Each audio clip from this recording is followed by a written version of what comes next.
Ada 5 tema yang Anda kemudian pilih sendiri untuk dibahas oleh kita bersama di kesempatan pagi ini, dan mengerucut tema itu pada persoalan takdir, ya, ridho terhadap takdir Allah Subhanahu wa Ta'ala. Sebetulnya nggak sampai semenit selesai bahasan ini, ya sudah, ridho saja.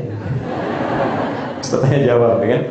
Tapi saya ingin elaborasi dulu, ya, kita gali dulu secara mendalam. Takdir itu apa? Cara bekerjanya bagaimana? Kemudian cara menempatkan ridho terhadap takdir seperti apa? Nah, saya akan coba berusaha menggambarkan itu sesuai dengan turunan-turunan di ayat Al-Quran, di hadisnya bagaimana, lalu kita buat semacam visualisasi skematik supaya paham, oh ini kesini alurnya, ini kesini arahnya. Ceramah monolog itu gampang, tinggal terangkan ayatnya ini, hadisnya ini, terus ridho aja, selesai. Tapi problem dasarnya yang terjadi saat ini, mohon maaf, ada sebagian umat Islam mungkin besar yang disinyalir oleh Al-Quran secara kualitatif, kualitasnya itu agak menurun. Ya, kayak ilmu, al-ilmu nurun, ya, ilmunya turun gitu, bukan jadi cahaya lagi. Nah, contohnya apa? Tidak sedikit di antara umat Islam yang bahkan dalam menunaikan ibadah ritualnya saja belum ke sosial. Itu baru sekedar mengetahui cara, belum sampai pada memahami dan memaknai. Contoh besar begini, maaf ya, dari sekian orang yang sholat, ribuan kali ruku dan sujud, teman-teman bisa tanyakan pada diri sendiri, berapa persen dari bacaan dan gerakan sholat itu yang dipahami? Mengapa saat sholat tangannya begini? Kan? Mengapa yang diucapkan Allahu Akbar? Kenapa tangannya bersedekap begini? Apa pentingnya? Karena ternyata semua tuntunan ibadah dalam Islam, baik yang sifatnya ritual seperti sholat, ataupun ibadah sosial seperti zakat dan turunannya, ternyata itu seluruhnya memiliki makna, bahkan dari namanya.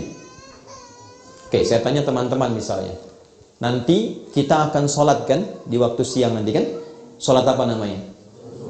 Zuhur. Padahal waktunya siang. Siang itu kan nahar. Kenapa nama sholatnya zuhur? Sore itu masa, bahasa Arabnya. Tapi nggak ada sholat masa. Yang ada asar. Kenapa namanya asar? Ya? Malam itu lail, tapi sholatnya isya. Itu ada maknanya, teman-teman. Cukup kita dengan mengetahui 5 nama waktu sholat ini, kita bisa menata kegiatan kita, harian kita secara tertib, terstruktur, dan punya nilai. Baik itu dalam konteks kehidupan dunia dan persiapan akhirat yang tercatat.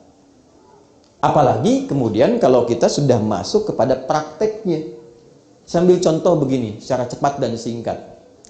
Abdurrahman bin Auf, di antara sahabat Nabi SAW, dari berdiri saja begini, diajarkan oleh Nabi berdiri itu. Itu mempraktekkan makna berdiri, beliau terapkan, diimplementasikan dalam profesi beliau sebagai seorang pebisnis, pedagang. Itu kurun waktu hanya dalam 2 tahun bisa menjadi orang paling kaya dan sukses dalam dagangnya. Mempraktekkan berdiri saja. Ketika kami dianugerahi honoris causa di salah satu kampus di Indonesia, saya membuat riset, diuji oleh 15 profesor. Salah satu kaitan risetnya tentang capaian Abdurrahman bin Auf, transformasi kehidupannya yang belajar dari prinsip berdiri dalam sholat. Ternyata ketika dihitung, itu valuasi hartanya ketika Nabi meninggal, kemudian beliau melanjutkan kinerja bisnisnya, dan wafat, itu valuasi hartanya 14.000 triliun. Kalau dinilai sampai sekarang. Dari modal nol. Dari berdiri. Bayangkan ya, itu kan belum salam gitu. Baru berdiri. Ya, 40 sahabat Nabi, as-sadiqunal awwalun, lintas usia.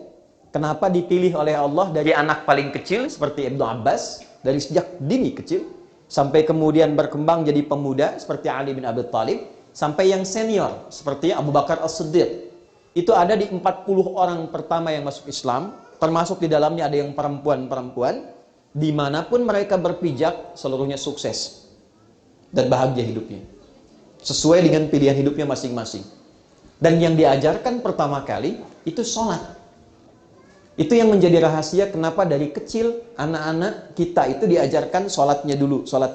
Ya, kenapa? Karena kalau dari kecil maksimal pengetahuan tentang sholatnya, maka dia akan lebih mudah menata dirinya dan mengukir masa depannya pada apa yang ia harapkan. Saya nggak tahu kalau di Jepang ya, kalau di Indonesia itu kelasnya advance, ya baru TK sudah manasik gitu. Padahal Nabi ngajarin sholat kan. Nah, dasar itulah yang menjadikan titik tolak bahasan kita. Saya menginginkan pelajaran keislaman itu pendekatannya tidak hanya dengan pengetahuan tentang cara, tapi tentang pemahaman mengapa kita diminta melakukan itu dan apa dampaknya serta pengaruhnya bagi kehidupan kita. Karena agama itu diturunkan bukan ingin memberikan doktrin supaya kita sengaja atau sekedar ibadah saja secara ritual, bukan.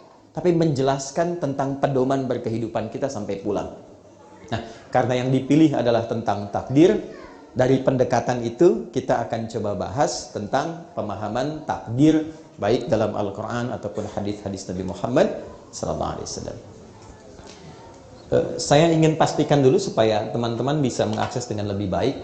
Mohon maaf, posisi papan tulis ini memungkinkan untuk terlihat? Maksud saya strategis terlihat ya, tidak perlu dipindah ya.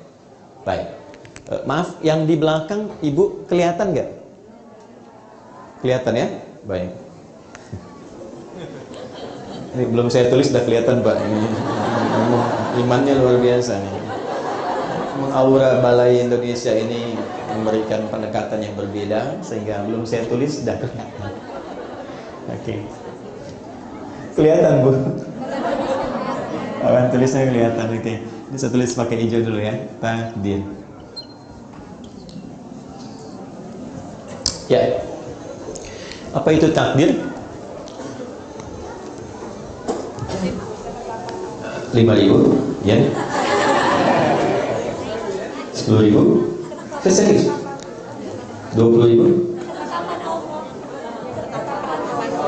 Itu baru 500. Ya, saya serius 20.000. Waktu habis. Ada padahal. Ya, sekarang kita susun dulu ya, pelan-pelan supaya mengerti. Frame-nya kita turunkan dulu. Mudah-mudahan bisa diikuti dengan baik ya. Saya coba uraikan sepelan mungkin. Teman-teman gini. Ini maaf ya kalau saya agak dalam dulu secara teoritis supaya lebih mengerti arahnya kemana. Penerangan yang baik ini kebetulan ada pensosbud nih ya. Kan ada 3 faktor. Ada ontologisnya kalau di filsafat tuh, ada epistemologinya, ada aksiologinya. Konsep dasarnya apa? Membuat konsep itu jadi pedoman bagaimana? Lalu aksi kita, action kita apa menjalankan pedoman itu? Al-Quran ketika diturunkan pertama kali kepada Nabi, itu statementnya, keterangan Allahnya bukan menurunkan sebagai kitab bacaan ya. Walaupun saat dibaca ada apanya? Pahalanya. Saat dibaca ada mu'jizatnya untuk membedakan bacaan firman Allah dengan bacaan dari karya makhluk, untuk menunjukkan Al-Quran bukan makhluk. Jadi beda, dari baca saja sudah beda. Anda baca Al-Quran, Quran itu 1 jam, 2 jam bisa tahan. Anda baca Al-Quran 10 menit bisa ngantuk. Oke? Nah, Al-Quran dibaca ada pahalanya sebagai bekal untuk kita pulang. Kedua, semakin banyak dibaca, semakin menenangkan kepada hati. Jadi kalau Anda sedang punya masalah, ambil wudhu, menghadap kiblat, buka mushaf. Dan dahsyatnya kadang yang kita buka seketika suratnya sesuai dengan apa yang kita rasakan. Jadi baru dibuka, baru dilihat sudah memberikan ketenangan. Itulah Al-Quran. Tapi fungsinya utamanya bukan itu. Fungsi utamanya Quran surah kedua Al-Baqarah ayat 185, Syahrul Ramadan alladzi unzila fihi al-Quran hudal linnas Quran surah kedua ayat 185, Allah turunkan Al-Quran sebagai pedoman hidup, sebagai kurikulum kehidupan kita.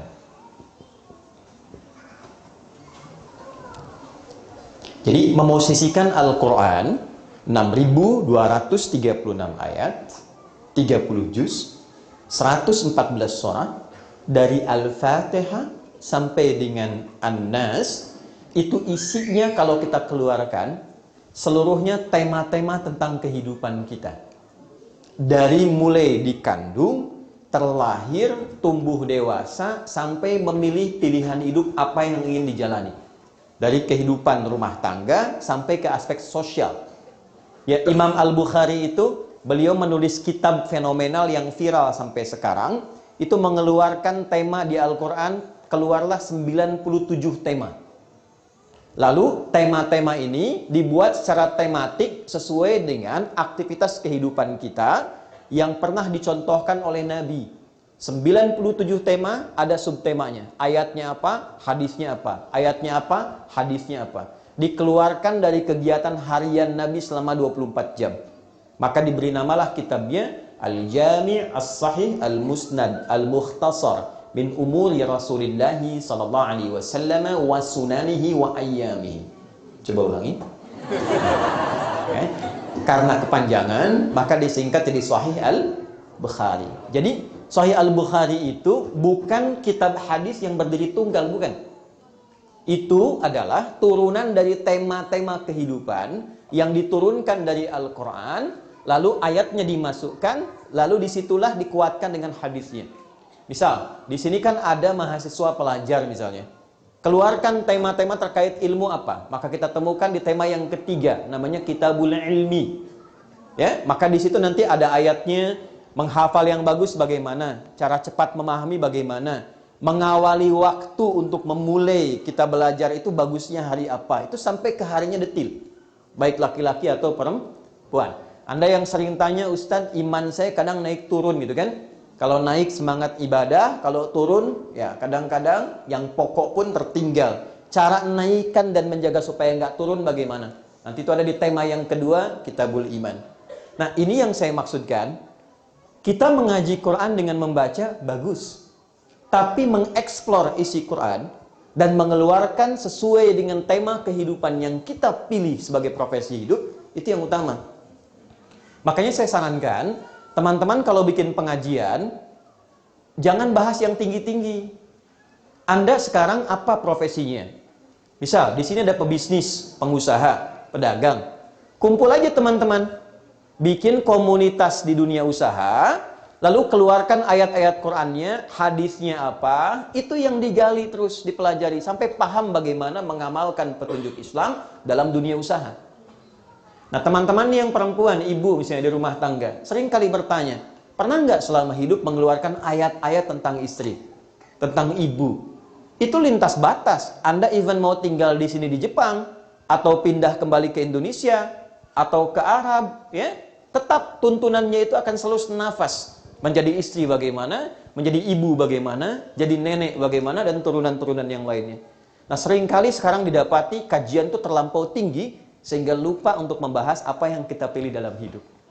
Sekarang, dari pendekatan ini, takdir itu apa? Apa hubungan dengan qadha?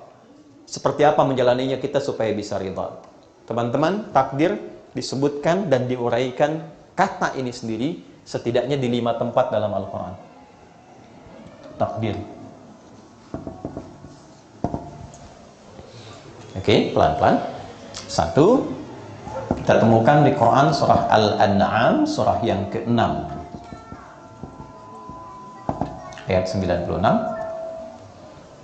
Kedua, kita temukan di Quran di surah Yasin, surah ke-36, di ayat surah yang sama, di ayat yang sama, ayat 36. Kemudian kita temukan juga 3 di Quran surah Fussilat, surah 41, di ayat ke-12. Ini saya garisi begini, pelan-pelan ya. Ini saya garisi begini, Lalu saya kotaki untuk menunjukkan nanti semua kata tentang takdir di 3 ayat ini dan 3 surah ini ujungnya sama semua. Nanti yang keempat saya khususkan 2 begini. Quran surah Al-Furqan surah 25 ayat 2. Kemudian yang kelima Quran surah Al-Insan. Nah, ini yang paling agak menarik di surah Al-Insan ini, teman-teman sekalian. Saya sengaja tipiskan dulu, nanti buat bikin tebak-tebakan seperti Pak Aula tadi menyampaikan. Ya, fokus dulu. Di 2 bagian ini, yang saya bagi 2 kotak, yang menariknya, yang 3 ujungnya sama, yang Al-Insan pun dengan satu lagi Al-Furqan ujungnya serupa. Saya buat kesimpulan cepat dulu, nanti saya turunkan maknanya satu persatu. Ini sengaja saya kosongkan buat nanti kita tebak-tebakan ayat, dan di akhir kalau masih ada waktu, nanti saya akan berikan simulasi cara cepat menghafal Al-Quran dengan nomornya, dengan posisinya, dan mungkin juga dengan halamannya. Kalau masih ada waktu insya Allah. Mau? Mau. Ya. Yuk fokus ini. Takdir dari seluruh uraian ayat Al-Quran yang ditampilkan kepada kita, baik di 5 yang pokok ini dengan namanya Faliqul Isbah alladhi ja'ala al-layla sakana wasyamsa wal qamara husbana dzalika taqdirul azizil alim wasyamsu tajri bi mustaqarrin lah dzalika taqdirul azizil alim. Semua takdirul azizil alim, takdirul azizil alim.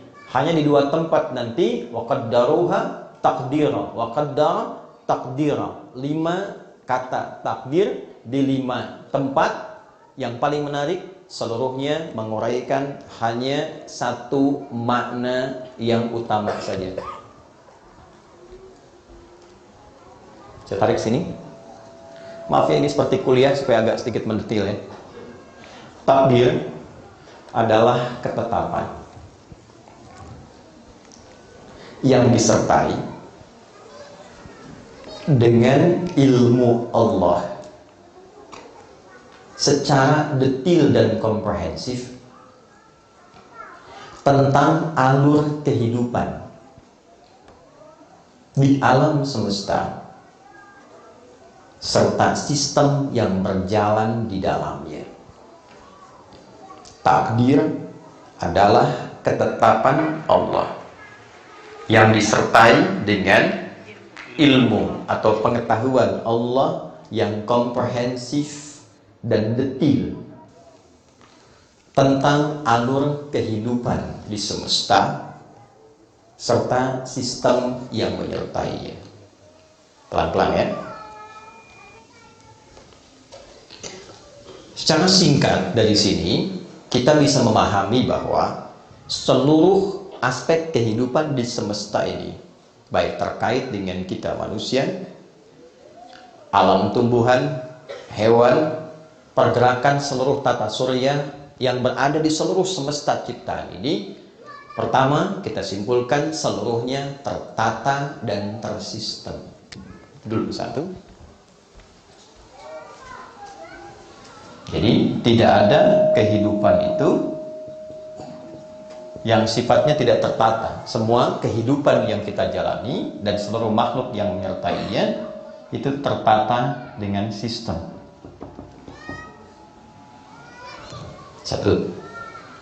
Kedua, di dalam tatanan sistem ini, ya, kalau kita misalnya manusia dari lahir sampai dengan berkehidupan, sampai meninggal lagi, sampai bekerjanya apa, beraktivitasnya ada, tataannya sudah ada sistem kehidupannya.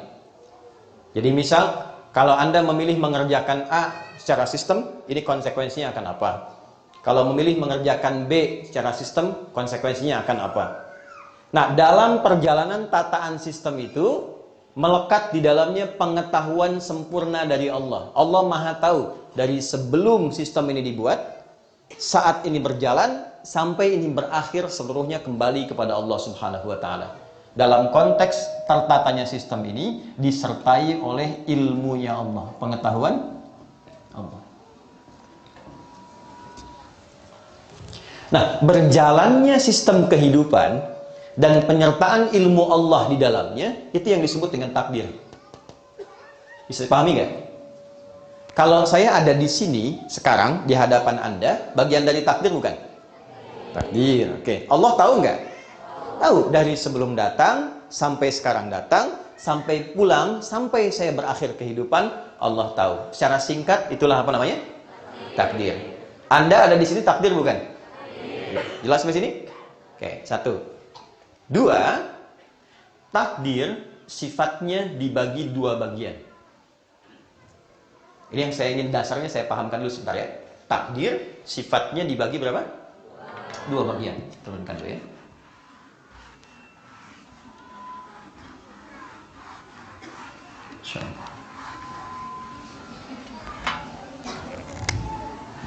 Ada takdir yang sifatnya given, tidak bisa diusahakan, tidak bisa diikhtiarkan.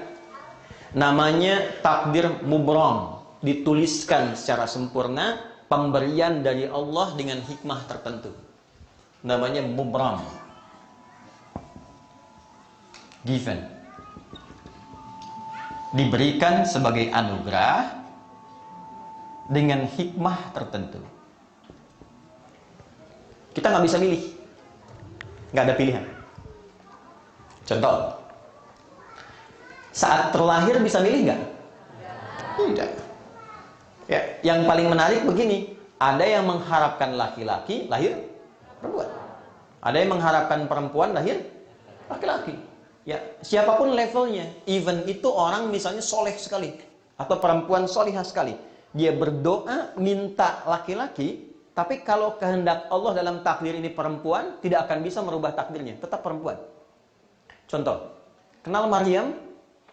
Saya bilang kenal, saya pulang nih.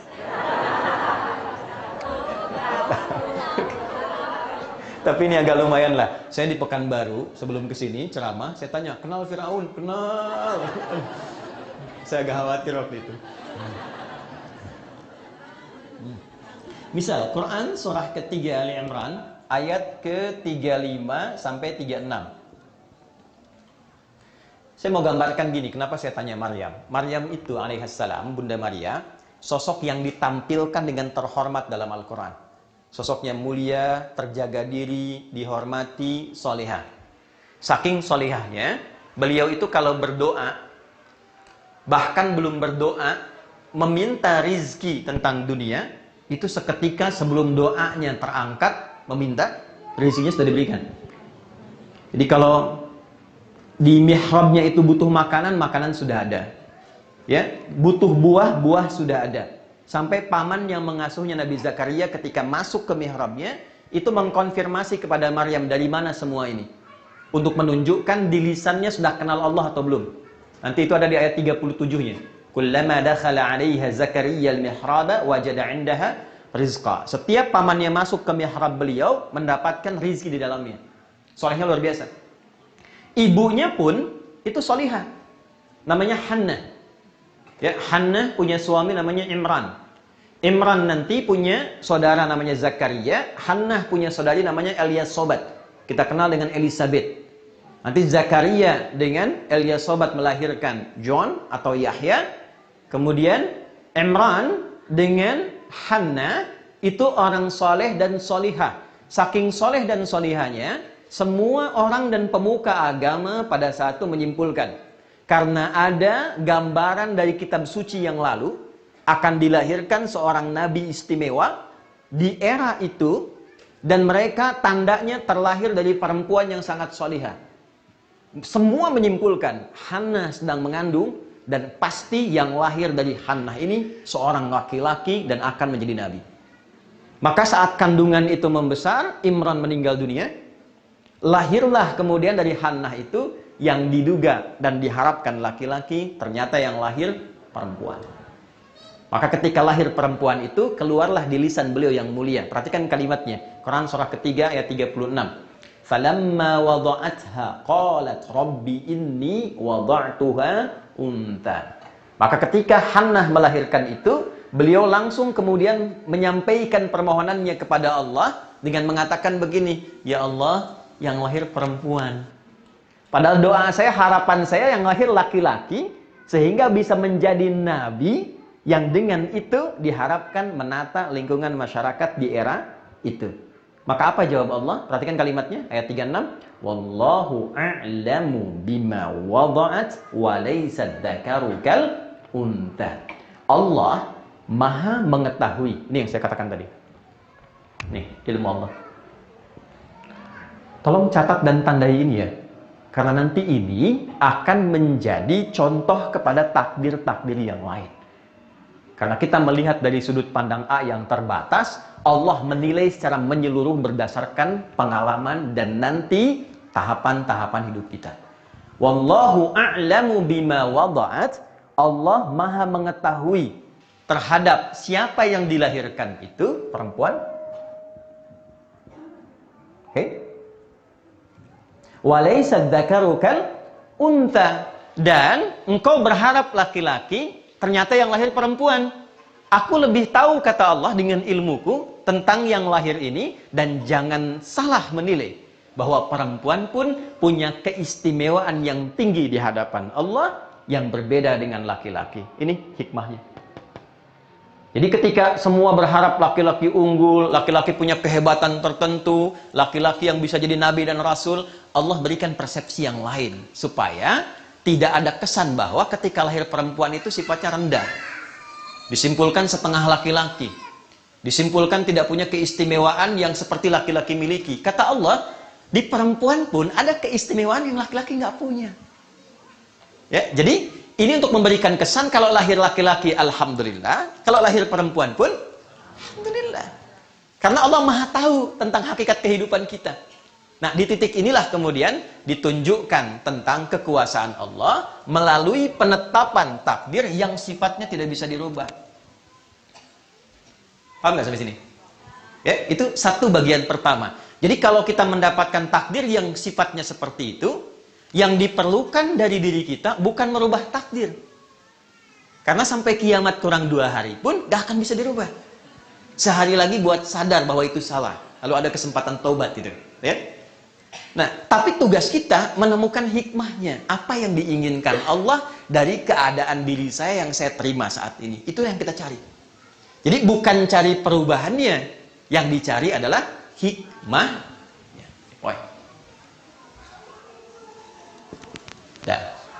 Oke ya?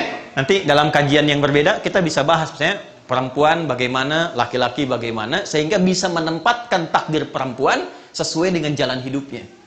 Ya, sambil contoh.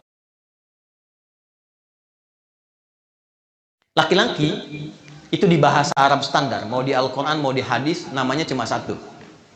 Ini menunjukkan karakter ya. Rajulun.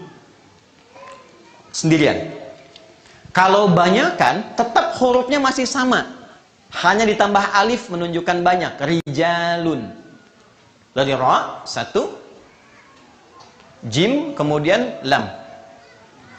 Untuk menunjukkan sikap fisik satu yang tegap, kuat. Makanya kaki disebut rijlun karena kuat. Dia bisa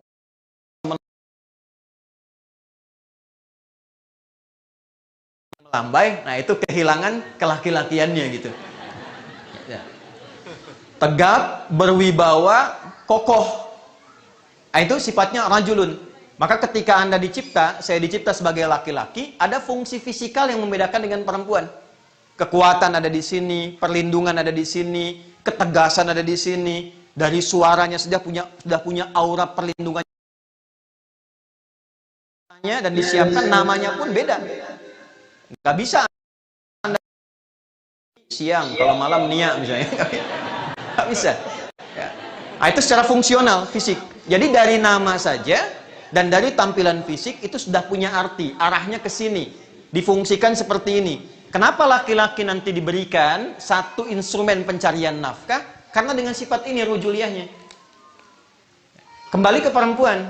Perempuan itu dia punya 2 nama. Satu, mar'ah. Mar'ah, bukan marah. Mar'ah.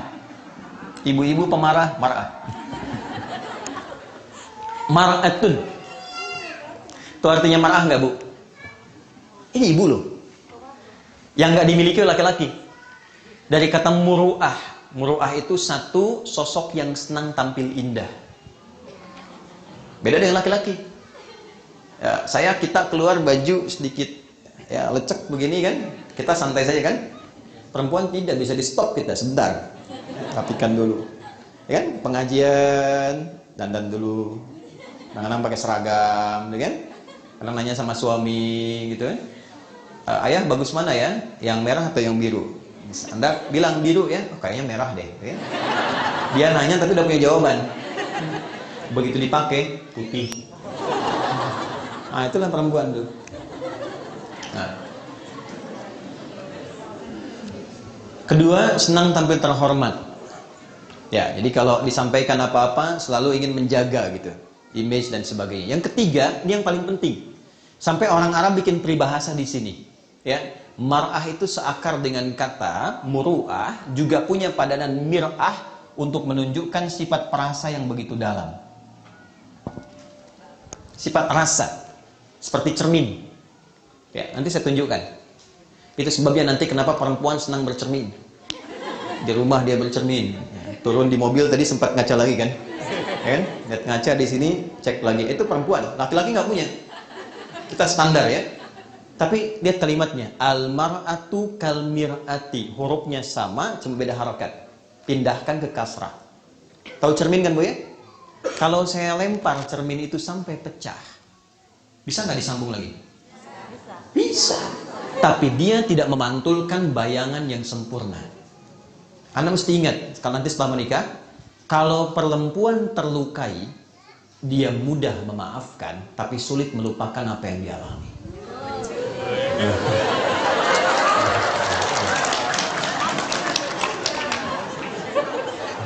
Ahli sejarahnya. Nanti Anda kalau diskusi bertengkar tentang masalah hari ini, kejadian 10 tahun lalu diungkit lagi. Ini marah. Yang mau saya katakan, ini yang saya maksud given ya. Jadi kalau Anda mengalami ini, artinya Anda memahami istri saya, wah, ini anugerah Tuhan yang khusus, gak bisa dirubah. Oke? Dengan sifat-sifat dasarnya. Tapi ketika dia berkumpul bareng-bareng, itu katanya berubah dari mar'ah menjadi nisa. Laki-laki rijal, rajul rijal. Perempuan mar'ah jadi nisa. Jauh sekali. Apa itu nisa? Bukan. Jangan maksa. Maksa. Udah salah maksa nih. Boleh ibu saya dikasih akses dikit? Ada tempat untuk duduk? Itu ada ibunda saya datang belakang. Ayo masuk mas. Jarang-jarang beliau mau nyertai dan hari ini alhamdulillah. Silakan.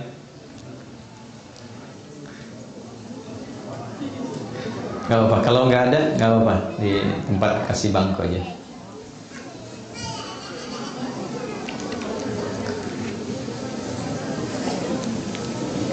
Ada istri juga datang, alhamdulillah. Bukannya itu tuh yang ini. Yang masuk.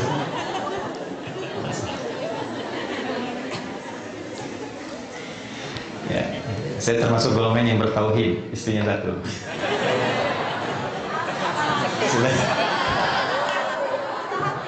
Sudah, ke sini. Bun ada yang patah hati. Lanjut sini, lihat sini. Dari mar'ah jadi nisa. Nisa itu bukan perempuan. Bukan wanita. Nisa itu perempuan. Gak pakai O. Perempuan. Kenapa bentuknya dijamakkan dan berubah jadi nisa? Akarnya seakar dengan kata nasa. Nasa itu artinya yang mudah mengungkapkan apa yang dirasakan. Di perempuan itu, sependiam apapun, kalau bertemu dengan kawannya bisa cerita. Dan kadang yang diceritakan itu yang seharusnya tidak diungkapkan. Gitu. Judulnya pengajian, apa kabar jeng? Baik, sehat. Anak-anak gimana? Ceria. Suami gimana? Disitulah masalahnya. Sekarang bisa bikin status tuh. Nggak ada orang sudah bisa nulis. Nah, ini saya mau tunjukkan karakter-karakter ini itu bawaan saat takdir ditetapkan. Anda laki-laki, Anda perempuan, itu nggak bisa dirubah. Kalau dirubah, maslahat hidup yang akan dilalui ke depan itu jadi tidak terdapatkan. Kan kita sepakat, Allah Maha Tahu, Allah Maha Kuasa, dengan ilmunya menata semua kehidupan di semesta ini. Jadi saat memilih kita laki-laki, Anda perempuan, artinya itu yang paling maslahat, yang paling sesuai, yang paling baik, yang paling bisa dilalui dalam hidup ini sampai pulang menghadap Allah. Nah, pada takdir yang semacam ini, yang tidak bisa dirubah termasuk dengan doa, Anda kalau nggak percaya silahkan. Doa di masjid paling mustajab di muka bumi ini, Masjidil Haram. Doa 24 jam, minta sama Allah, Anda, ya Allah ganti saya jadi perempuan. Nggak akan pernah terjadi. Karena masuknya apa? Masuk kategori takdir mubrom, yang diberikan sesuai dengan maslahat hamba saat dicipta. Pada yang seperti ini, memaksa untuk merubahnya, hukumnya haram. Ini tidak, ini anti perubahan. Quran surah keempat ayat 117 sampai dengan 119. Ya, saya sebutkan cepat saja ya. La'anahullah, setan dilaknat oleh Allah Subhanahu wa taala. Sudah? Kemudian dia mendeklar, saya akan dengan laknat ini saya akan jadi musuh manusia yang diantara fungsi saya wala udillannahum wala umanniyannahum, saya akan sesatkan manusia, saya buat diantaranya pandai berangan-angan sehingga lupa dengan realita kehidupan. Perhatikan, fala yughayyirunna khalqallah. Yang ketiga, dengan angan-angan dan fantasi itu saya masukkan dalam relung kolbunya, diantaranya untuk merubah fitrah penciptaannya. Rata-rata kan yang ingin memutuskan diri berubah gender karena fantasi kan awalnya. Ya kan? Bukan karena kesimpulan bahwa saya ini seorang perempuan yang terperangkap dalam fisik laki-laki. Bukan. Kan khayalan aja, imajinasinya. Ya, karena banyak fantasi, banyak imajinasi dilekatkan oleh setan, maka dipandu ia untuk merubah keadaan dirinya dan merubah fitrah yang diberikan oleh Allah pada golongan takdir yang pertama. Biasanya, maaf ya, biasanya kalau sistem yang pertama ini diberikan dan kemudian dipaksa untuk berubah, itu tidak mudah menjalani hidupnya. Karena keluar dari tata kehidupan yang awal. Itulah sebabnya diharamkan itu bukan ingin membatasi kita dalam satu kehidupan, tapi untuk menjaga keadaan kita tetap terhormat dan baik dalam berkehidupan. Haram itu seakar dengan kata hurmat. Hormat itu dari bahasa Arab. Ya. Haram terambil dari kata hormat, diturunkan hukum haram untuk menjaga keadaan kita tetap terhormat. Bukan ingin membatasi ruang gerak kita. Sebab kalau Anda kerjakan perbuatan itu, kehormatan Anda akan runtuh. Korupsi itu dilarang, bukan ingin membatasi Anda mengumpulkan harta, bukan. Tapi untuk menjaga Anda supaya tidak jatuh kehormatan Anda. Sebab kalau Anda korupsi, kehormatan Anda jatuh. Anda mencuri, kehormatan Anda jatuh. Allah punya sikap kasih dan sayang, tidak menginginkan dengan sayangnya hamba kehilangan kehormatannya. Maka turunlah hukum yang disebut dengan haram. Kenapa haram mencela? Sebab ketika mencela, Anda pasti jatuh kehormatannya. Keluar dari sini, Anda cela orang. Ya, orang akan kebingungan. Yang ada menyimpulkan bahwa di lisan Anda ada sesuatu yang kurang terhormat. Itulah sebabnya muncul hukum haram. Takdir yang pertama ditetapkan oleh Allah. Selain mengantarkan kita pada kemaslahatan selama hidup, juga menjaga keadaan diri kita tetap terhormat.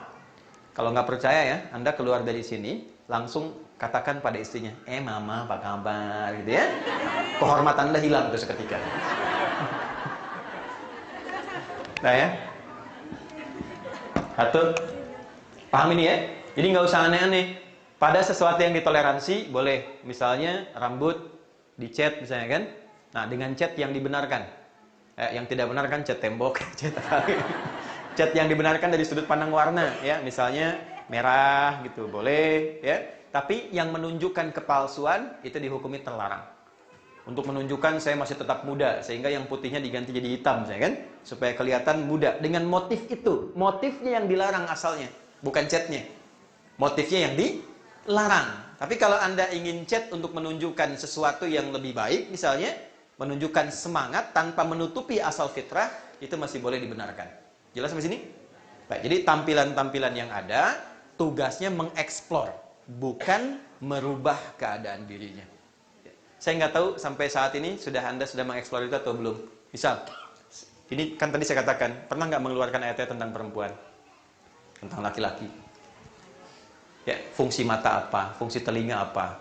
Telinga pada laki-laki sifatnya bagaimana? Lisan pada perempuan sifatnya bagaimana? Kaki pada laki-laki sifatnya bagaimana? Kaki pada perempuan sifatnya bagaimana? Di Quran itu detil diturunkan, di hadis detil dijelaskan. Sampai perjalanan hidupnya. Kalau jadi anak mesti bagaimana? Ya, jadi suami mesti bagaimana? Sebelum menikah itu sudah ada ayatnya. Dan dikasih bocor halus dalam Quran. Nanti masalah yang akan terjadi dalam rumah tangga akan seperti ini. Di laki-laki begini, di perempuan begini, di anak begini, di suami begini, di istri begini, dengan ibu mertua mungkin begini, dengan bapak mertua mungkin begini. Solusinya seperti ini, ada semua. Rata-rata persoalan rumah tangga terjadi dan tidak bisa diselesaikan bukan karena kurang harta, bukan karena kurang tinggi kedudukan, tapi kurang mempelajari pedoman hidup dalam menjalani takdir kehidupan itu. Itu poinnya. Ini satu dulu. Yang kedua, ada yang disebut dengan takdir mu'allaq namanya. Nah, ini yang sering salah kesimpulan.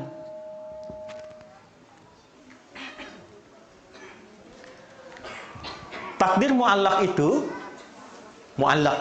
Ya, saya keluarkan istilah bahasa Arabnya supaya nanti ada pemahaman yang mengakar. Ya.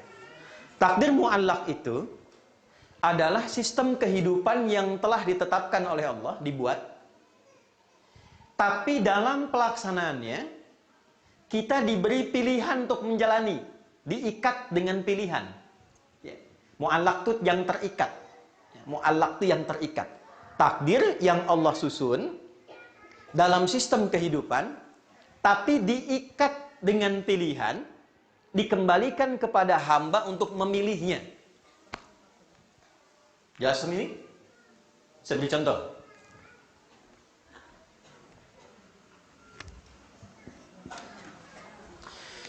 Ini ada jeruk. Oke? Tempatnya di sini. Jeruk makhluk Allah bukan? Makhluk Allah ya, yang tercipta tumbuhan kan? Baik. Allah tahu nggak jeruk ini ada di sini? Tahu. Sebelum jeruk ini pun berbuah, dari mulai benih, pohon sampai ada di sini Allah tahu. Sudah? Oke. Masuk takdir nggak? Masuk. Lalu dihadapkan pada saya di sini. Ya, takdir ini bukan yang mutlak untuk saya, bukan. Tapi diberikan pilihan pada saya mau makan atau tidak. Jelas? Ya, diberikan pilihan. Kalau mau makan silahkan, kalau tidak pun silahkan. Kalau makan konsekuensinya akan begini, kalau tidak dimakan konsekuensinya akan begitu. Ini ada air di sini. Dari mulai belum ada sampai di sini. Allah Maha tahu itu. Ya, dan Allah Maha tahu apakah saya akan minum atau tidak. Allah Maha tahu sampai detilnya. Lalu diterangkan konsekuensinya. Kalau diminum nanti hausnya bisa hilang. Oke? Kalau tidak diminum, bertahan dengan keadaan saat ini. Diberikan pilihan kepada saya untuk menjalaninya. Nah, semua bentuk takdir yang menata kehidupan dengan pilihan kita ada di dalamnya, dan diberikan pengetahuan tentang konsekuensi dari pilihan itu. Kalau engkau kerjakan begini, ini hasilnya. Kalau engkau lakukan begini, ini nanti konsekuensinya. Ini yang diperintahkan, ini yang dilarang. Misal, Allah perintahkan ya, mohon maaf, katakan yang baik-baik. Lisan kemudian akan berkata, lisan punya pilihan, silahkan katakan yang baik. Kalau kata-kata keluar baik, konsekuensinya akan seperti ini. Orang senang mendengarnya, orang tapi nanti lisan ini juga punya ikhtiar, punya pilihan. Dia bisa berkata yang buruk. Tapi Allah katakan, kalau Anda pilih seperti ini, Anda nggak akan punya teman. Orang akan tersinggung. Dijelaskan semua oleh Allah dan diberikan kita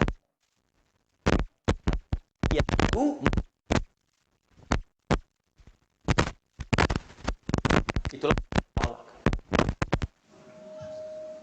takdir yang sifatnya bisa memilih.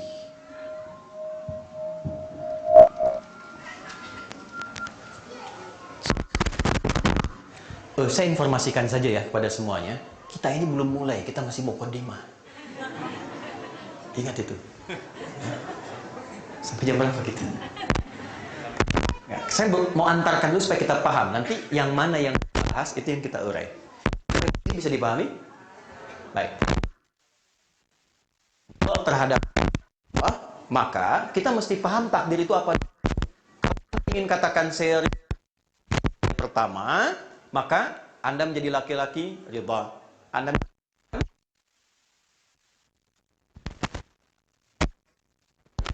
maka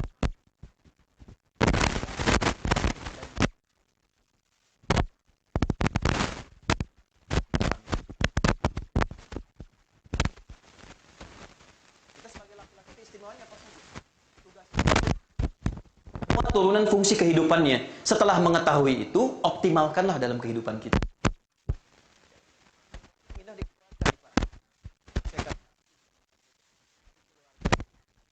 Semua yang terlahir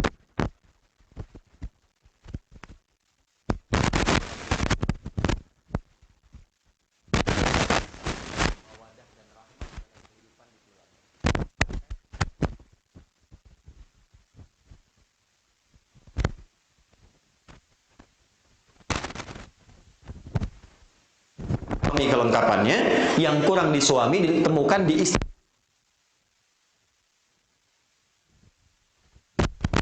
Nanti yang menyempurnakan siapa? Ya, bisa milih. Jadi begitu ingin laki-laki keluar perempuan, karena tahap yang pertama menyempurnakan sifat di keduanya itu nanti disatukan.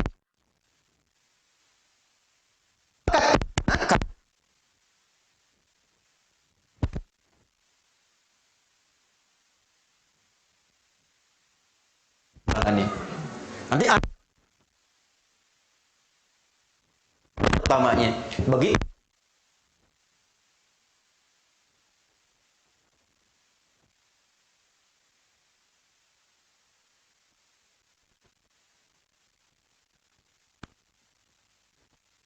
takdir yang pertama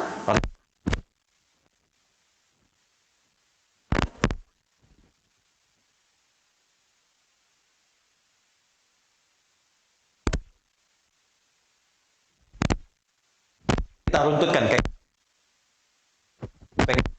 fungsi atau transportasi organ tertentu, dia pada yang sifatnya darurat itu ada kadar-kadar yang masih dibolehkan. Nanti kita rinci kalau ada pertanyaan di dalamnya.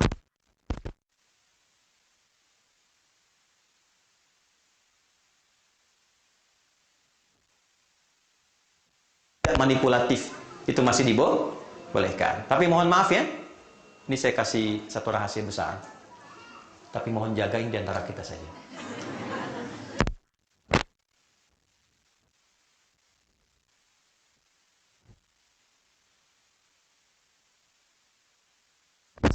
Tindakan terjadi di masa-masa lalu dan lebih dahsyat sifatnya.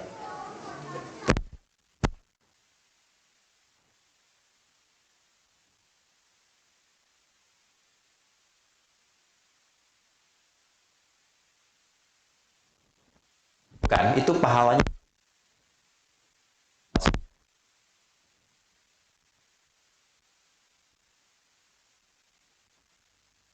tindakan kita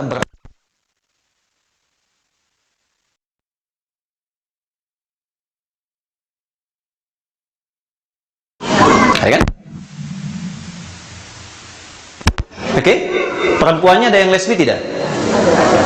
Zaman Nabi Lut kejadiannya cuma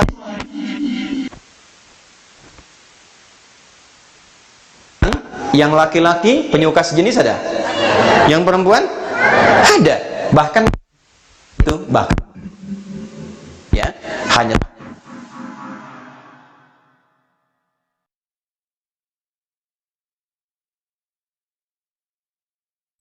sampai contoh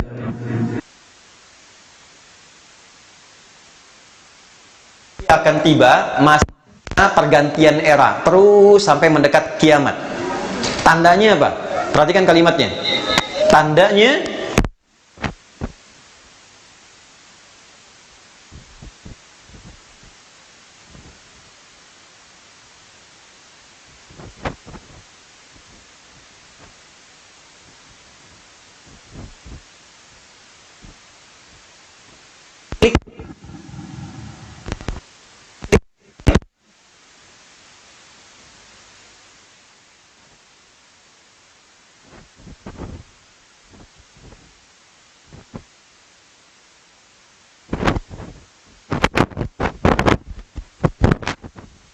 berubah eranya menjadi digital.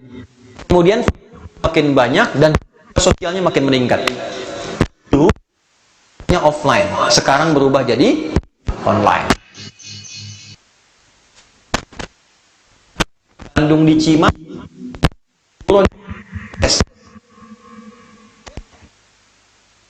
terjadi hidup sampai sekarang ramai.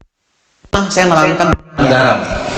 Sekarang video saya dengan gambar saya dengan suara frekuensinya mirip suara saya menerangkan tentang garam rupiah plus harganya.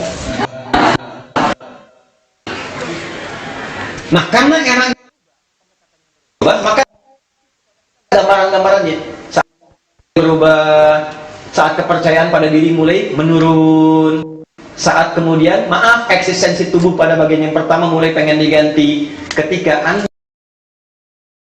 dia nggak solusi, kita menjalaninya seperti apa sampai ke tahap itu. Oke, ini bagian yang pertama. Jadi yang pertama saya anggap tuntas pada teman-teman bahwa tidak boleh takdir yang ditetapkan oleh Allah secara given kecuali pencarian terhadap hikmah dan keistimewaannya. Bisa dipahami sampai sini? Oke. Sekarang yang ingin saya eksplor lebih banyak dan di sini saya mohon konsentrasinya. Saya akan pelankan uraiannya dan tolong fokus pada titik ini karena ini mungkin yang paling banyak kita alami dalam kehidupan. Yang kedua, takdir mu'allaq yang bisa kita pilih. Ini nanti akan ada situasi-situasi sampai Anda mengatakan, ya Allah, kapan ini berakhir? Kenapa mesti saya? Gitu kan? Itu ada beberapa turunan di Quran tentang hal demikian. Anda tinggal fokus saja ya. Fokus, kalau mau catat-catat silahkan. Jadi biarkan saya yang terangkan. Boleh, sapu sendiri. Fokuskan saja.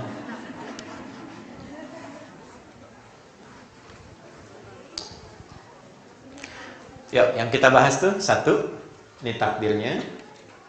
Saya tuliskan takdir pilihan saja ya. Takdir pilihan. Mu'allaq. Pilihan ini saya turunkan lagi yang viral dengan kita sebut dengan istilah ikhtiar.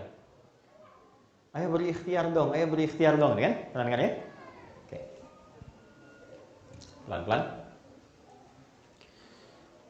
Baik, izinkan saya memulai dengan sedikit menyusun dengan lebih tertib lagi. Teman-teman, dalam menjalani kehidupan sampai dengan detik kita berada di sini, kita diberikan ruang yang luas oleh Allah untuk memilih apapun yang kita ingin pilih. Silakan. Sepanjang kita bisa simpulkan bahwa itu baik dan positif untuk kita. Seluruh pilihan itu Allah berikan hukumnya dan Allah terangkan konsekuensinya. Kalau Anda memilih seperti ini, konsekuensinya akan begini. Kalau Anda memilih yang seperti ini, konsekuensinya akan seperti ini. Jika Anda belum mengetahui konsekuensinya, maka dipandu oleh Allah dengan apa yang sering kita sebut dengan doa namanya.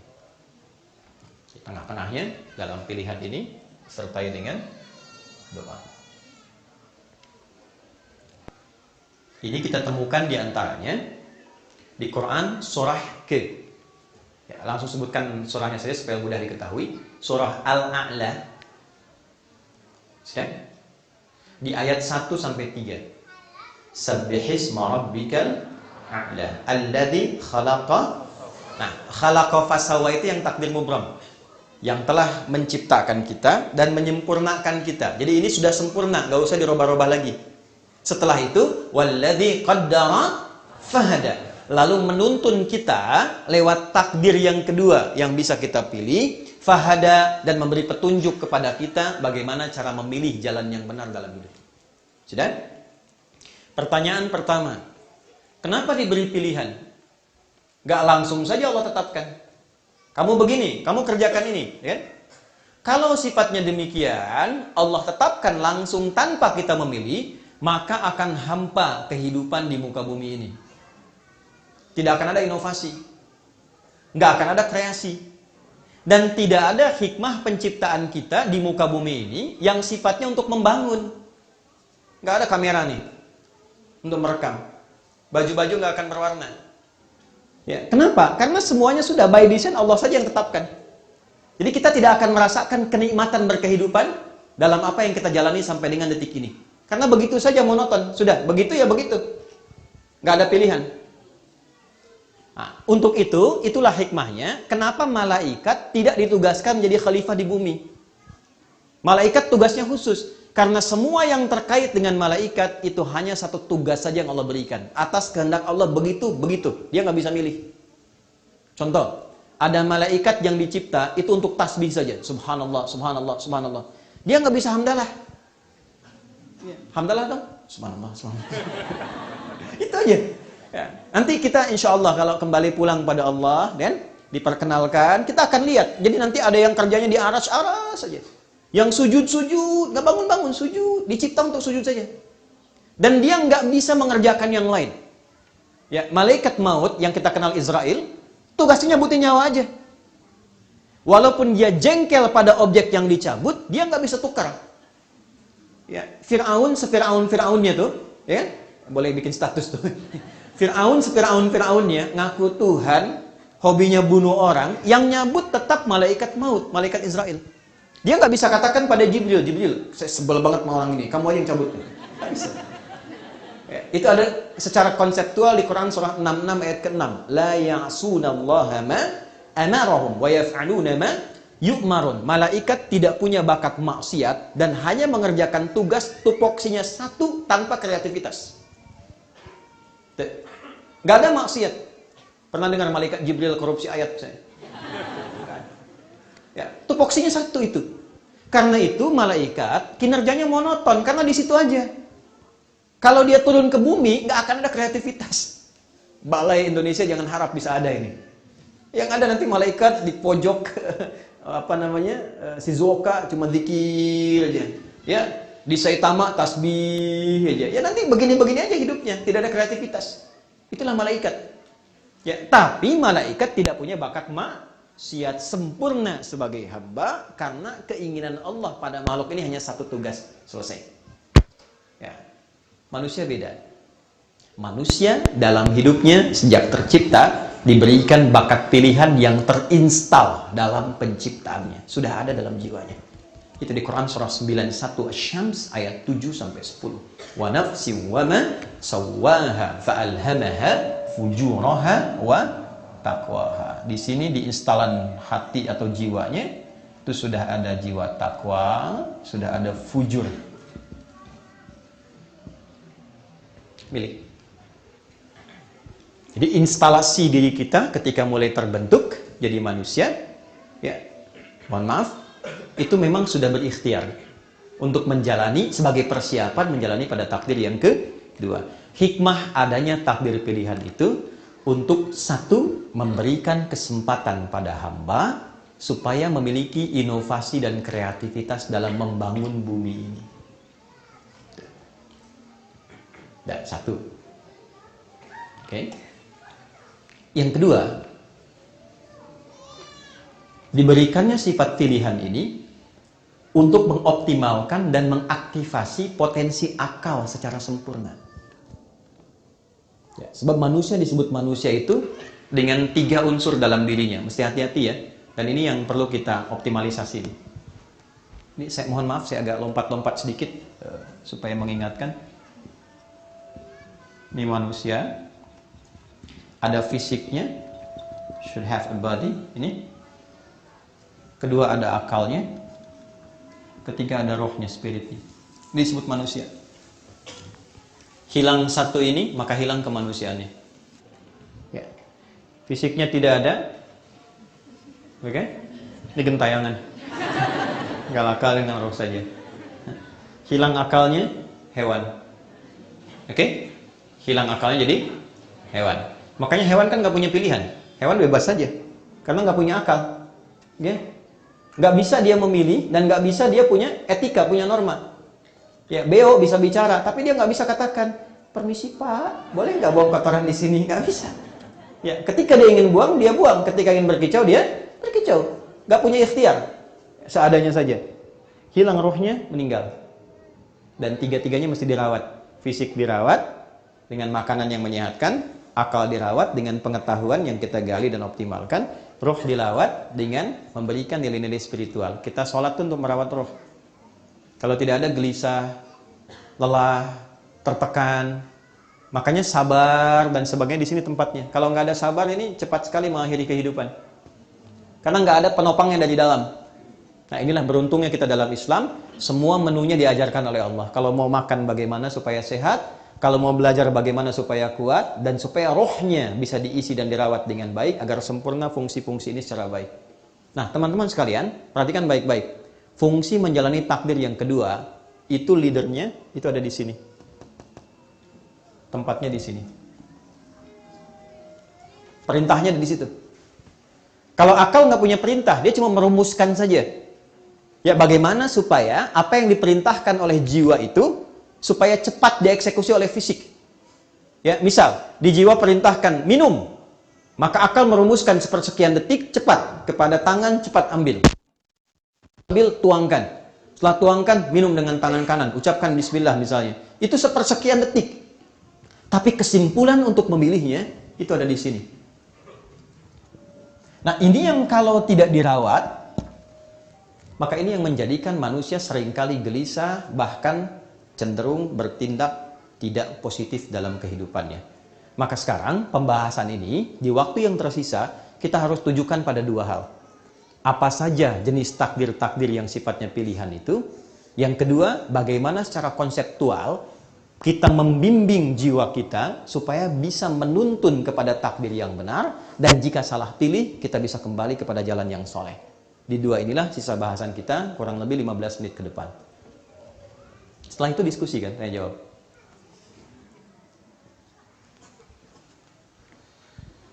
Oke. Satu, Bapak Ibu sekalian, tentang di luar yang sifatnya pemberian, itu seluruhnya pilihan. Yang bisa kita pilih.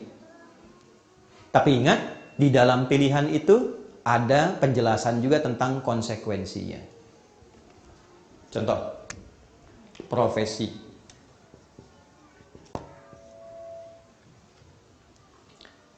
Dalam setiap profesi, Anda bebas pilih.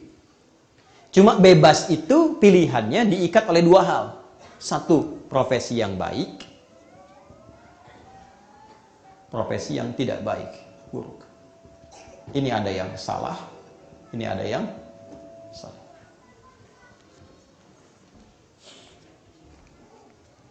Berdagang boleh nggak? Boleh. Masuk pada yang mana? Baik. Profesi yang baik untuk mendapatkan harta. Mencuri boleh nggak? Sekarang di beberapa tempat pemahaman korupsi itu sudah menjadi bagian dari profesi. Di Indonesia itu ada yang ngitung, Pak. Ya, ada yang ngitung. Saya kalau korupsi, bukan saya. Takutnya dipotong videonya, repot. Jadi ada yang menghitung begini, kalau korupsi misalnya dapat 60 miliar. Terus dihitung potensi pasal yang terkait dengan itu, akan dapat hukuman kurang lebih misalnya 20 tahun. Remisi potong-potong-potong 10 tahun. Fasilitas tempat yang dituju misalnya fasilitas A, di situ akan ini biaya sekian. Yang keluar dari 60 ini kurang lebih 30 miliar. Maka dia akan simpulkan masih untung 30 miliar. Nah, bayangkan, masih untung. Sampai sini bisa kebaca nggak? Ya kan? Jadi ada pilihan yang baik bisa kita pilih, ada yang buruk. Tapi Allah jelaskan konsekuensinya. Kalau Anda memilih yang baik, maka nih yang pertama yang terjadi pada Anda akan seperti ini. Dijelaskan dulu oleh Allah, rezeki itu begini. Asal Anda bekerja, maka rezeki akan diberikan. Kalau profesinya baik, akibatnya akan begini. Kalau profesinya buruk, akibatnya akan seperti ini. Di dunia akan begini, di akhirat akan seperti ini. Setelah itu, silahkan Anda mau pilih yang mana. Kalau pilihannya terletak pada yang baik, maka ini yang berfungsi namanya jiwa takwa. Takwa disebutkan dalam Al-Quran yang terkait dengan takdir pilihan sebanyak 115 kali. Awas, hati-hati ya, ini jarang dibahas. Kalau ada dorongan yang buruk dalam hati kita, itu sumbernya dari sini, fujur. Ya, lewat kepada nafas, keluar jadi buruk, su. Nafas ketemu su, disingkat jadi nafsu. Dari sini muncul istilah nafsu. Quran surah 12 ayat 53. Ini disebutkan sebanyak 115 kali kata nafsu terkait dengan pilihan. Yang mensupport kita pada kebaikan, itu ada malaikat yang tugasnya mengarahkan kita. Kerjakan ini, kerjakan ini. Malaikat disebutkan 88 kali dalam Al-Quran. Saat yang sama, ada provokator. Dia memprovok kita supaya meninggalkan yang baik, menuju pada yang buruk. Itu disebut dengan setan. Setan disebutkan 88 kali dalam Al-Quran. Jadi baru bangun tidur saja, kita sudah dihadapkan pada pilihan. Silahkan. Mau berwudu, mau sholat, mau buka WA, mau update status, mau minum, mau cuci tangan, mau ke toilet, semua sudah ada pilihan. Tinggal pastikan ketika akan memilih, kita tahu satu, panduan untuk memilih. Yang kedua, konsekuensi pilihan itu. Dan yang ketiga, doa-doa khusus yang mempercepat kita sampai pada takdir yang kita pilih. Juga memohon kepada Allah, ini yang terakhir, bagian keempatnya, untuk diberikan kelapangan dalam menerima setiap keputusan yang Allah berikan kepada kita dari pilihan itu. Yang keempat itulah yang disebut dengan tawakal.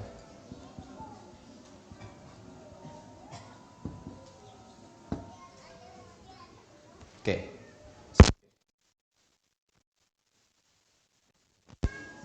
Kira-kira kalau kita praktekkan, saya memilih ke Jepang, tidak di Indonesia misalnya. Itu kan pilihan. Anda kan bisa pilih untuk pulang kan? Tapi kenapa Anda memilih untuk tinggal di sini? Nah, secara konseptual itu ditanya balik oleh Al-Quran. Pertanyaan pertamanya, apa yang menjadikan Anda termotivasi untuk tinggal di sini? Sehingga memilih tinggal di sini dibandingkan dengan di Indonesia misalnya. Satu, mohon maaf, dari aspek kemanfaatan dunia akhiratnya ada enggak? Misal, dari dunia ada timbangan, di sini lebih tertib misalnya, terasa disiplin, masyarakat nyaman, lingkungan bagus. Aspek akhiratnya gimana? Ketika Anda ditanya di akhirat misalnya, apa yang mendorong Anda tinggal di Jepang untuk kebaikan akhirat Anda? Salah satunya Anda bisa jawab seperti ini misalnya. Misal, ya Allah, di Indonesia sudah banyak tapak bumi yang pernah disujudi untuk menyembah kepada Engkau. Maka saya ingin menjadi bagian di satu tempat yang jarang orang sujud di dalamnya untuk menghadap kepada Engkau. Itu mahal sifatnya. Jelas ya? Oke, itu satu bagian. Tapi yang kedua konsekuensinya adalah Anda mesti belajar juga ketika memilih Jepang misalnya dibandingkan dengan Indonesia, maka pola hidup yang akan kita alami tentu akan ada penyesuaian-penyesuaian di dalamnya. Contoh, dari segi makanan bagaimana, dari segi pergaulan budaya bagaimana, disitulah tugas Anda untuk mengeluarkan, bukan mengeluhkan. Jadi nggak ada ceritanya Anda mengeluh begini, kami kan minoritas di sini ya Ustadz. Saya tanya balik, kalau begitu kenapa Anda ke sini? Yang mesti dipelajari, keluarkan fikih minoritasnya, keluarkan periode Mekahnya. Di situ kan Islam minoritas, yang terbatas, budayanya berbeda, bagaimana berinteraksi dengan terhormat, memuliakan orang lain seperti apa, menghargai sistem kehidupan bagaimana. Keluarkan fikihnya, pelajari dengan baik, buat kreativitas untuk bisa memberikan teladan dalam komunitas, maka di situ kemudian kita menjalani takdir dengan nyaman. Tapi kalau Anda tidak kaji ini, tidak Anda siapkan, misal, maaf ya, Anda hanya mengeluhkan di sini jarang makanan halal, tanpa Anda pernah membuat makanan yang halal untuk dikonsumsi. 143.000 orang, masa nggak ada yang bisa bikin bakso? Bikin mie, bikin nasi goreng, bangun komunitas, bikin database, contohkan yang baik-baik. Itu yang saya maksudkan mencari solusi dari takdir yang Allah berikan kepada kita. Ini poinnya. Ujungnya tinggal tawakal. Saya tutup. Kenapa tawakal ini penting? Inilah bab ridho yang sesungguhnya. Ini ada dua pilihan, Pak. Kanan dengan kiri. Ya, perhatikan baik-baik. Dua-duanya baik. Punya fungsi yang baik. Saya memilih spidol misalnya. Tapi ternyata Allah mengantarkan kita pada mic. Kira-kira yang paling bagus tuh pilihan Allah, pilihan kita. Yakin? Yakin nggak? Yakin. Ya. Sekarang kita bilang yakin, tapi ketika menghadapi realitanya banyak keluhan. Oke? Ini ada mic, ini ada spidol. Dua-duanya baik. Anda mau ke Bandung, Anda mau ke puncak, ada ke Cipularang. Pengennya ke puncak, dibikin macet puncaknya, tiba-tiba lewat Cipularang. Allah menginginkan Anda lewat jalan yang satu, bukan jalan yang lain. Perhatikan baik-baik. Ini dalam rangka menjemput ridha Allah. Ketika dihadapkan pada pilihan dan tidak mudah dalam memilihnya, maka ikutkan pilihan kita pada pilihan Allah, dan disitulah Allah mengantarkan kita pada takdir yang sempurna. Saya ingin ke Madinah dulu. Maka saya pelajari kurikulum Madinah setahun sebelum saya lulus SMA. Saya ikut daurah peserta termuda. Sudah khatam kurikulumnya, sudah tahu buku-bukunya. Tiba-tiba 2003, saat mulai kami mendaftar, ditanda tangan rekomendasinya oleh orang yang paling berpengaruh di Timur Tengah. Jadi kalau diberikan itu, syarat-syaratnya sudah diterimalah secara ikhtiar. Tapi Allah punya keinginan lain. Terjadi bom Bali. Ya, dan saya berdoa berharap tidak boleh terjadi lagi yang seperti ini ya. Kalau ada aliran-aliran keras yang tidak jelas, jauhi. Itu bukan dari Islam. Nabi pernah mengatakan akan tiba satu masa, di hari kiamat mereka dihisab, orang-orang yang hidup di masa ini, ternyata amalnya habis. Karena ternyata dia sholat tapi juga senang mencela. Akan tiba masa orang sholat senang mencela. Ya'ti syatama hadza wa qadhafa hadza, senang saling menuduh. Ya, berkelahi. Puncaknya safakadama hadza. Ada kajian-kajian yang sangat ekstrim mengatasnamakan Islam. Bukan nilai Islam, tapi mengatasnamakan Islam. Di dalamnya sampai mengajak pada pertumpahan darah. Nabi sudah warning jauh-jauh hari. Itu bukan dari Islam. Ya, tanpa batasan yang benar. Tiba-tiba tembak A, bom B, bom C, mengatasnamakan nama Allah di dalamnya, Allahu Akbar. Mesti hati-hati. Kalau ada yang seperti itu, tinggalkan. Karena Nabi sudah dari awal mendeklarasikan itu bukan dari nilai-nilai Islam.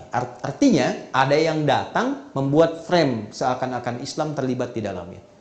Ya, dulu waktu terjadi bom di Jalan Tamrin itu, saya di Lampung tuh ditanya tuh, Ustaz, apakah bom di Jalan Tamrin itu termasuk jihad fisabilillah? Saya bilang, Mas, sependek pengetahuan saya, jihad fisabilillah itu jihad di jalan Allah, bukan di Jalan Tamrin.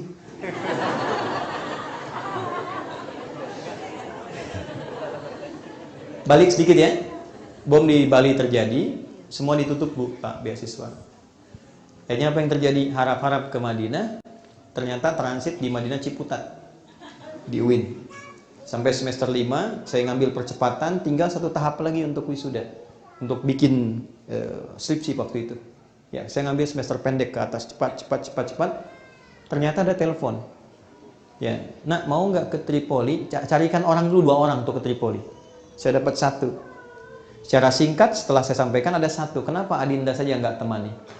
Saya pilih temani untuk berangkat. Sampai sana ternyata ini yang saya cari. Ternyata Madinah itu tempo dulu imam besarnya Imam Malik yang lahir di Madinah, tumbuh di Madinah, berkembang sampai wafat di Madinah. Mazhabnya Maliki dan dikenal dengan Imam Darul Hijrah, imamnya Madinah. Nah, itu diajarkannya di Libya sekarang. Maka Allah antarkan saya ke Libya dulu. Tahun berikutnya saya ngambil tafsir ternyata di Kairo. Belajar langsung pada Syekh Al-Azhar, Syekh Tantawi Jauhari.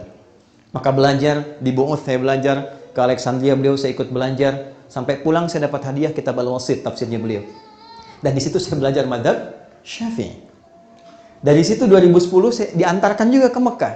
Saya ke Madinah juga. Saya masuk Ummul Qura. Kemudian mempelajari pelajaran sistemnya, kurikulumnya, ya. Ternyata di situ saya dapatkan mazhab Hambali. Pulang kembali ke Tripoli, kita bertemu dengan yang Asia Selatan, Pakistan, India dan sebagainya. Kita ikut belajar mazhab Hanafi. Ketika pulang ke Indonesia, saya baru paham kenapa Allah antarkan lewat jalur-jalur ini. Ternyata Allah menginginkan hal yang lain. Kita menginginkan satu mazhab, Allah menginginkan 4 mazhab, karena kondisi masyarakat yang akan dihadapi adalah orang-orang yang sifatnya heterogen dengan 4 mazhab ini. Ya, itu yang disebut dengan sifat tawakal. Ikutkan keinginan kita pada keinginan siapa? Allah. Jika Anda sudah mengerjakan satu hal dan sudah optimal di dalamnya, lalu Allah berikan pilihan kepada kita, jangan simpulkan kalau kurang ideal bahwa itu nggak cocok dengan kita. Bukan. Kesimpulannya, Quran surah 2, saya tutup ayat 216.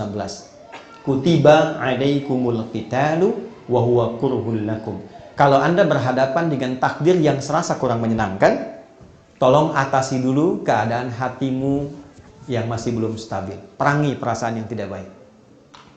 Asa an takrahu syai'a fa huwa khairul lakum. Boleh jadi di balik yang tidak Anda sukai ada kebaikan-kebaikan besar yang belum Anda lihat.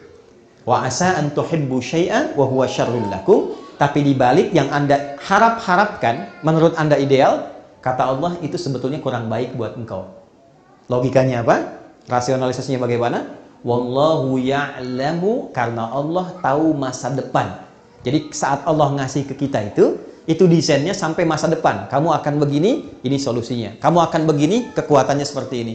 Nah, yang Allah berikan pada kita, itu manfaatnya sampai masa depan kita. Wa antum la ta'lamun, sedangkan engkau tidak tahu tentang itu karena visimu pendek saja untuk kebutuhanmu saat ini. Jadi, secara kesimpulan, ridha terhadap takdir Allah. 1 adalah mengetahui jenis takdir yang diberikan kepada kita dan sekaligus yang kita pilih dalam menjalani kehidupan. 2, ridha terhadap takdir adalah dengan cara menggali, mempelajari, memahami setiap keistimewaan takdir yang melekat pada diri kita dan konsekuensi yang akan kita raih dari setiap pilihan yang kita ambil. Dan yang 3, selalu menyerahkan hasil dari apa yang kita kerjakan kepada Allah dengan sifat tawakal yang sempurna. Itulah yang disebut dengan ridha terhadap takdir Allah Subhanahu wa ta'ala. Jadi, kalau Anda berada di Jepang, ya, itu bukan Anda nggak bisa salahkan, ya Allah, kenapa engkau antarkan aku ke sini? Allah tanya balik, kenapa engkau pilih ke sini? Ya kan? Yang ditanya oleh Allah itu, ketika engkau sudah berada di sini, apa yang engkau siapkan untuk menjemput takdirmu? Maka belajarlah fikih minoritas. Belajarlah tentang bagaimana berinteraksi dengan orang-orang yang ada di lingkungan kita tinggal. Ya, Nabi kan pernah punya tetangga yang non-Islam. Banyak kan? Di fase Mekah, coba lihat bagaimana Nabi memuliakan mereka. Ini yang sesungguhnya kita terapkan. Fikih Mekah ya, kalau bisa KMI itu kalau mengundang ustadz-ustadz yang dibahas, kalau bisa banyakin tentang fikih Mekahnya. Itu indah sekali. Nabi sedang sholat, tiba-tiba ada yang naruh kotoran, ya kan? Karena nggak paham, tiba-tiba ada yang mencela. Tapi pernah nggak Anda melihat bahwa Nabi pernah bersengketa dengan orang Mekah? Silahkan cek. Nggak ada. Terus kenapa urusan parkir mesti rame-rame marah-marah? Anda yang tinggal di negeri orang, kok Anda yang marah-marah gitu kan? Itu coba kita lihat bagaimana Nabi berinteraksi dalam kehidupan. Itu yang sangat luar biasa. Nah, ini yang mau saya kaji, kita jeda dulu untuk berdiskusi. Silahkan detailnya disampaikan. Ada bagian penting yang belum saya urai, yaitu tentang doa dan takdir. Apakah takdir itu langsung Allah kasih, atau karena Anda berdoa baru dikasih? Ya? Jadi kalau Anda sedang punya masalah, sebetulnya itu bagian dari doa Anda, atau memang Allah yang kasih untuk kita atasi?